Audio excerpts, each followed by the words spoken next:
अगली बड़ी खबर की ओर रुख कर लेते हैं, जहां पर बागेश्वर में कल उपचुनाव हो चुका है और ऐसे में उपचुनाव में 55.44% मतदान हुआ, जहां प्रत्याशियों का सियासी भाग्य अब ईवीएम में कैद हो गया है और 8 सितंबर को चुनावी परिणाम आने वाले हैं। तो देखिए, कल यानी कि 5 सितंबर को बागेश्वर में उपचुनाव हुआ और उपचुनाव के बाद में अब वोटिंग प्रतिशत हम आपको बता रहे हैं, जहां 55.44% मतदान रहा। ज्यादा जानकारी लेंगे, सोनू लगातार जुड़े हुए। तो देखिए, प्रत्याशियों का सियासी भाग्य ईवीएम में कैद हो चुका है और अब जीत हार का जो फैसला है वो 8 सितंबर को होगा, यानी कि जो रिजल्ट है वो 8 सितंबर को आएगा। और इससे पहले अगर बात कर ली जाए तो 5 प्रत्याशी थे, जिनमें बीजेपी से और कांग्रेस से और उसके अलावा सपा पार्टी और अन्य 2 पार्टियों से भी प्रत्याशी चुनावी मैदान में उतरे थे। देखने वाली बात होगी कि यहाँ पर किसकी जीत और किसकी हार होती है, क्योंकि ये उपचुनाव सेमीफाइनल की तरह देखा जा रहा है और इसके बाद में लोकसभा चुनाव उत्तराखंड में होंगे, जिनमें 5 लोकसभा सीटें हैं। तो अब ऐसे में सभी की नजरें इस रिजल्ट पर टिकी हुई है और जो बागेश्वर की जनता है वो देखने वाली बात है कि किसे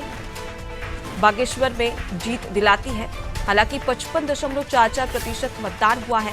और कहीं ना कहीं यहाँ पर एक ये बड़ी बात सामने आती है कि जागरूकता की मतदान को लेकर काफी कमी थी। हालांकि चुनाव आयोग ने लगातार कोशिश की कि लोग ज्यादा से ज्यादा वोट दें और अपने मताधिकार का प्रयोग करें। ज्यादा जानकारी लेंगे, सोनू हमारे साथ में जुड़े हुए। सोनू, उपचुनाव हुआ बागेश्वर में, लेकिन यहाँ पर अगर देखा जाए तो 55.44% मतदान ही हुआ है। तो कहीं ना कहीं यहाँ पर जो लोगों में मतदान के प्रति जो जागरूकता है वो काफी कम नजर आ रही है। देखिए, उपचुनाव को लेकर के ये माना जा रहा था कि इस क्षेत्र के मतदाताओं में खासा उत्साह है और निर्वाचन आयोग की तरफ से भी कई मतदाताओं को लेकर के कई प्रोग्राम चलाए गए, जन जागरूकता भी की गई। बावजूद उसके जिस अनुपात में उम्मीद की जा रही थी उतना मतदान नहीं हुआ है और जब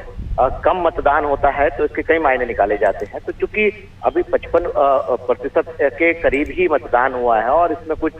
सर्विस वोटर भी हैं, तो ऐसे में बहुत ज्यादा मतदान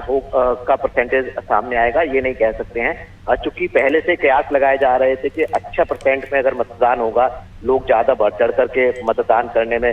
भागीदारी निभाएंगे तो निश्चित तौर पर कहीं ना कहीं परिणाम जो है एक तरफ आएंगे। तो अब हम ये कह सकते हैं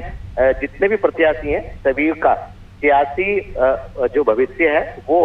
ईवीएम में कैद हो गया है और 8 तारीख का इंतजार हो रहा है। चूंकि निर्वाचन आयोग पहले से ही स्पष्ट कर चुका है कि किसी भी तरीके का कोई भी उपचुनाव को लेकर के खास तौर पर मीडिया जो है वो एग्जिट पोल जैसी खबरें नहीं चलाएगा। तो ऐसे में अब देखना होगा कि 8 तारीख को आखिर किसके पक्ष में परिणाम आएंगे और सत्ता पक्ष की तरफ से जो दावे किए जा रहे हैं बार बार जीत की और विपक्ष की तरफ से जो दावे किए जा रहे हैं, जो अन्य प्रत्याशी हैं वो भी अपनी जीत के दावे कर रहे हैं। तो अब देखना होगा कि जिस तरह से मतदान हुआ है, जिस अनुपात में मतदान हुआ है,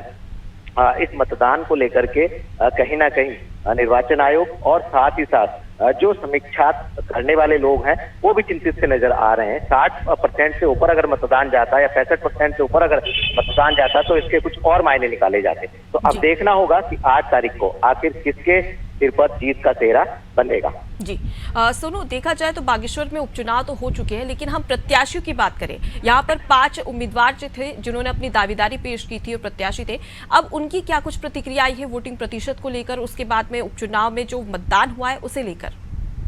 देखिए, जो भी प्रत्याशी हैं, चाहे वो सपा के हों, चाहे वो क्षेत्रीय दल उत्तराखंड क्रांति दल यूकेडी के हों, चाहे वो मुख्य विपक्षी पार्टी कांग्रेस के प्रत्याशी हों या फिर सत्ताधारी पार्टी बीजेपी के प्रत्याशी हों, सबके सब बागेश्वर उपचुनाव के दौरान और अब चूंकि मतदान हो चुका है इसके बाद भी इस बात को बयां कर रहे हैं कि जीत होगी तो सिर्फ और सिर्फ उनकी, जीत के दावे कर रहे हैं, जीत का दम भर रहे हैं और इस बात के लिए आश्वस्त है। लेकिन जो पार्टी के रणनीतिकार हैं, जो पार्टी के प्रत्याशी हैं, उनको कहीं ना कहीं ये महसूस हो गया है कि उनके पक्ष में आखिर कितना मतदान हुआ है और क्या वाकई वो जो दावे मीडिया के सामने कर रहे हैं वो सच्चे हैं या इन दावों की हकीकत क्या है, इसकी तस्वीर 8 तारीख को सबके सामने होगी। बिल्कुल, तो सत्ता पक्ष और विपक्ष की ओर से लगातार जीत के दावे किए जा रहे हैं, लेकिन इसका फैसला अब ईवीएम में कैद हो चुका है और 8 सितंबर को साफ हो जाएगा कि किसकी जीत होगी और किसकी हार। मैं आपके पास लौटूंगी सोनू।